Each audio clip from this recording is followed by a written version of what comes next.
Concerts on the Canal are back in downtown Welland for 2022, the first time since 2019, of course. Chair of the Downtown BIA, Kelly Jones, is in the studio with us. Kelly, 7 concerts on the slate for this summer. All of them are free. How do you manage that? Well, it takes a big kind of network to make the concerts on the Canal. So the main funding comes from the city of Welland. We also get a lot of sponsorships from Welland businesses and Niagara-based businesses. And this year we also had an anonymous donation to make sure the concerts were running full tilt for 2022. So businesses, the community, and the city, and of course the support from City Council is how it all happens. And we're really excited to actually use this amazing stage that we have in the Welland recreational waterways in downtown Welland. This is not a function to raise money per se for the BIA. It's more to bring people into the downtown, enjoy the downtown and what it has to offer.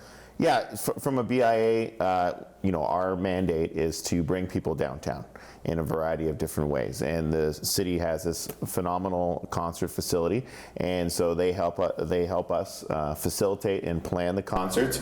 And people hopefully go to restaurants before and after to support local businesses. The Welland Museum across the street is open, so it's a great event, and we're hoping that it's well attended.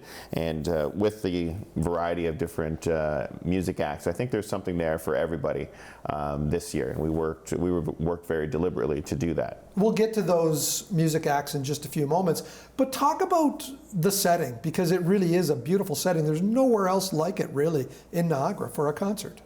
Yeah, and then one of the big things, because we've been off for 2 years, and the acts that we've put together, is we want people from all over Niagara and beyond to experience this, because the stage is literally floating on the Welland recreational waterways. It's the only concert venue that I know of that you can access and watch from your own canoe or kayak or paddleboard. And so that, is a pretty phenomenal experience. Good luck trying to do that at Molson Amphitheater. They've set up tons of walls and so on.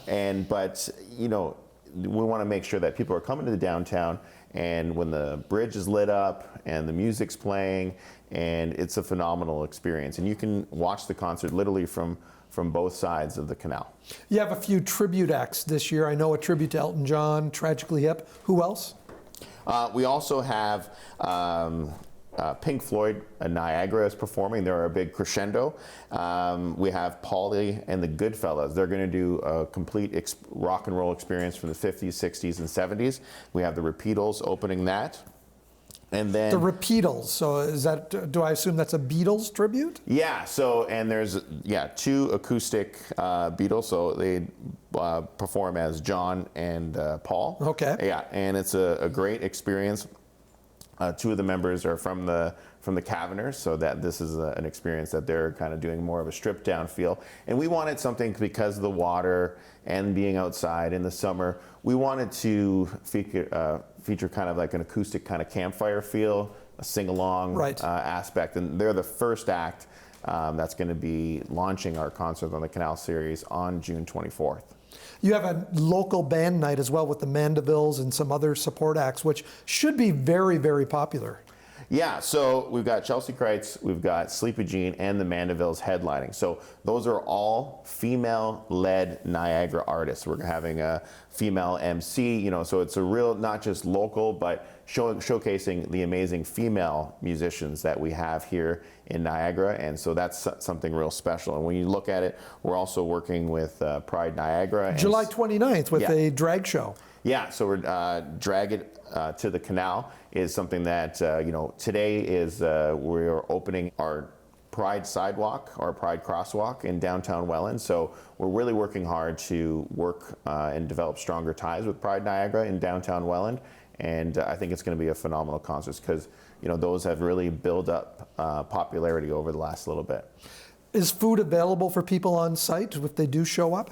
Yeah, so we have our great downtown restaurants, and then we'll have some vendors on site. And if there are businesses in Niagara that want to participate as food vendors, we're still looking for those, so they can email info@downtownwelland.ca and talk to one of our staff members. If we go back to 2019 and previous years, typically how many people would show up on one of these evenings? So our average was around 1,500 to 2,000 people, depending on the act. You know, Pink Floyd Niagara is our only returning act because we were completely at capacity.